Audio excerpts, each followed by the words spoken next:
મહેસાણાની કડી એપીએમસીમાંથી સરકારી અનાજનો જથ્થો ઝડપાયો। બાતમીના આધારે જય યોગેશ્વર ટ્રેડિંગ કંપનીમાં દરોડા પાડવામાં આવ્યા। મામલતદાર અને પુરવઠા વિભાગની ટીમે તપાસ કરી ચોખા, ઘઉં અને છૂટક અનાજનો જથ્થો સીઝ કરાયો। 18,460 કિલો ચોખા, 13,375 કિલો ઘઉં અને 14,041 કિલો છૂટક અનાજનો જથ્થો સીઝ કરાયો। કુલ 11 લાખના અનાજનો મુદ્દામાલ સીઝ કરવામાં આવ્યો। કડીના એપીએમસી ખાતે એક સ્થાનિક બાતમીના આધારે સ્થાનિક મામલતદાર અને પુરવઠા ટીમ દ્વારા ત્યાં તપાસ કરવામાં આવી હતી। યોગેશ્વર ટ્રેડિંગ નામની એક કંપની ખાતે ચોખા, ઘઉં અને જથ્થો અમને મળેલો છે। અંબાજીથી હડાદ તરફ જતા રસ્તા પર મોડી રાત્રે વિદેશી દારૂનો જથ્થો ઝડપાયો। સ્ટેટ મોનિટરિંગ સેલને મળેલી બાતમીના આધારે દારૂ ભરેલી સ્કોર્પિયો કાર ઝડપાઈ હતી। આ કારમાંથી 3,720 દારૂની બોટલ ઝડપાઈ, જેની કિંમત આશરે 9.56 લાખ રૂપિયા છે। પોલીસે કુલ રૂપિયા 19,56,000નો મુદ્દામાલ કબજે કરી આગળની કામગીરી હાથ ધરી। સ્કોર્પિયો કારનો ડ્રાઈવર જંગલમાંથી ભાગી ગયો। પોલીસે મુદ્દામાલ કબજે કરી અને ડ્રાઈવરની શોધખોળ હાથ ધરી। આ તરફ પોરબંદરના માધવપુરમાં ગેરકાયદેસર દબાણોને દૂર કરાયા। માધવપુરના વિકાસ માટે કરોડો રૂપિયાની ફાળવણી સરકાર કરી રહી છે, ત્યારે વિકાસ કાર્યો વચ્ચે જે વર્ષોથી ગેરકાયદેસર દબાણો છે તેને પણ તંત્ર દ્વારા દૂર કરવાની કામગીરી હાથ ધરાઈ। માધવપુરના મોટા જાપા વિસ્તારમાં ગેરકાયદેસર 3,036 જેટલી દુકાનો અને કેબિનો પર બુલડોઝર ફેરવવામાં આવ્યું। પોરબંદર તાલુકા વિકાસ અધિકારીની હાજરીમાં પોલીસ બંદોબસ્ત વચ્ચે ડેમોલિશનની કામગીરી હાથ ધરાઈ। સુરેન્દ્રનગરના દૂધરેજ નર્મદા કેનાલ પર બનાવેલ ગેરકાયદેસર હોટલ તંત્ર દ્વારા તોડી પાડવામાં આવી છે। 5 વર્ષથી ગેરકાયદેસર રીતે હોટલ ચાલી રહી હતી। નોટિસ આપવા છતાં કામ ચાલુ રાખ્યું હતું। પોલીસ મામલતદારની હાજરીમાં તંત્ર દ્વારા આ કાર્યવાહી કરવામાં આવી।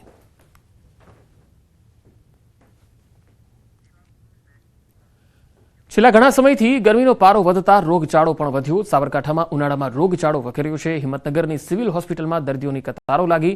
દરરોજ સરેરાશ 1,000થી 1,200 દર્દીઓ નોંધાઈ રહ્યા છે। ખાસ તો ઝાડા ઉલટી, તાવ સહિત ગરમીને કારણે થતા રોગોના કેસ નોંધાઈ રહ્યા છે। જોકે વધતા દર્દીઓ સામે હોસ્પિટલ તંત્ર પણ સજ્જ બન્યું છે। અગાઉની જે ઓપીડી હતી તેના કરતાં હાલમાં દર્દીઓની સંખ્યાબળમાં થોડોક વધારો જોવા મળ્યો છે। હાલમાં 15 દિવસથી 2,000 થી 3,000 દર્દીઓ વધારે પડતે જોવા મળે છે। હાલમાં ગરમીઓમાં દર્દીઓમાં લૂ લાગવાના, અશક્તિના, ઝાડા ઉલટીના વગેરેના મેડિકલના લગતા કેસોમાં હાલ વધારો જોવા મળ્યો છે। આણંદ જિલ્લામાં આરોગ્ય વિભાગ દ્વારા હાલ ઉનાળામાં હીટવેવથી બચવા લોકોએ શું કરવું તે અંગે માર્ગદર્શન આપવામાં આવી રહ્યું છે। આણંદ જિલ્લામાં આરોગ્ય વિભાગ દ્વારા નિઃશુલ્ક ORS પાવડરનું વિતરણ કરવામાં આવ્યું છે। તો આણંદ જિલ્લામાં ORS પાવડરનું નિઃશુલ્ક વિતરણ કરવામાં આવ્યું। આરોગ્ય વિભાગની ટીમ હીટવેવથી બચવા માટે લોકોને માર્ગદર્શન આપી રહી છે। ખાસ કરીને બપોરના સમયમાં બહાર નીકળવાનું ટાળવું અને જે વડીલો છે, સિનિયર સિટીઝનો છે, તેમને શું તકેદારી રાખવી તે પણ સમજ અપાઈ। ઉનાળાની આ કાળઝાળ ગરમીથી રાહત મળે તે માટે અમદાવાદમાં અનોખો સેવા કાર્ય શરૂ કરાયો। શહેરના જોધપુર વિસ્તારમાં શેરડીના રસનું નિઃશુલ્ક વિતરણ કરવામાં આવ્યું। અહીં દરરોજ 1,000થી વધુ લોકો શેરડીના રસનું સેવન કરે છે। સવારે 9 વાગ્યાથી સાંજના 5 વાગ્યા સુધી આપવામાં આવે છે શેરડીનો રસ। ગરમીમાં લોકો ડિહાઇડ્રેશનથી બચે તે માટે નવકાર ટ્રસ્ટ દ્વારા અનોખો અભિગમ અપનાવવામાં આવ્યો।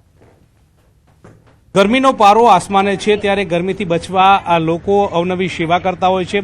ક્યાંક છાશનું વિતરણ થતું હોય છે, તો ક્યાંક પાણીની પરબ બંધાવવામાં આવતી હોય છે, પરંતુ એક અનોખી પરબ જે છે તે જોવા મળી રહી છે, એટલે કે શેરડીના રસની આ પરબ તમે જોઈ રહ્યા છો કે અમદાવાદના આ જોધપુર વિસ્તારની અંદર આવેલી છે, અને ત્યાં લોકો જે પોતાની જાતે જેટલો શેરડીનો રસનું સેવન કરવું હોય તેટલા રસનું સેવન કરી શકે તે પ્રકારની વ્યવસ્થા જે છે તે કરવામાં આવી છે। સતત અહીંયા શેરડીનો રસ જે છે તે કાઢવામાં આવે છે, અને આ સેવા જે છે તે નિઃશુલ્કપણે આપવામાં આવી છે, અને લોકો પણ હોંશે હોંશે શેરડીના રસનું સેવન જે કરતા નજરે પડી રહ્યા છે। અખાત્રીજના દિવસે 10,000 લોકોએ શેરડીના રસનું પાન કર્યું હતું। સવારે 4 વાગ્યાથી તો સાંજે 7 વાગ્યા સુધી સતત ને સતત આ ચાલુ જ હતું, અને ઓર્ગેનિક રીતે કશું જ અંદર નહીં બરફ, નહીં લીંબુ, નહીં આદુ, નહીં ફુદીલો, ઓરિજિનલ રસ કાઢીને બધાને પાવામાં આવ્યો હતો। એટલે અમે બી એવું વિચાર્યું કે આટલી ધગધગતી ગરમીમાં જે શ્રી મહાવીર સ્વામીના પારણાથી શરૂઆત કરી અખાત્રીજથી, તો અખાત્રીજે અમે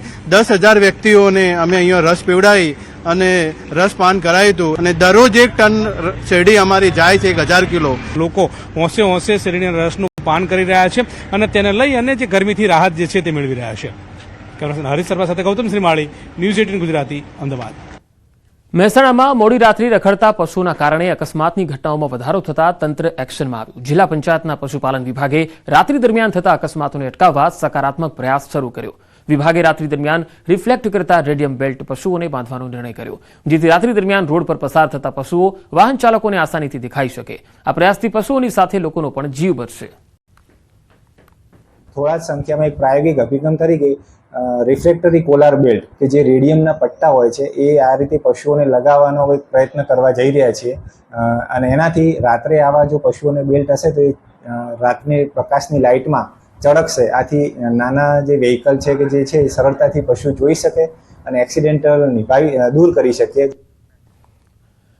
અમદાવાદના ચંડોળા વિસ્તારમાં ગેરકાયદેસર બાંધકામ અને વર્ચસ્વ ઊભું કરવાના મામલે મહત્વના સમાચાર. ચંડોળા તળાવની ફરતે અંદાજે 3 લાખ સ્ક્વેર મીટર જગ્યા પર ગેરકાયદે બાંધકામ હતું.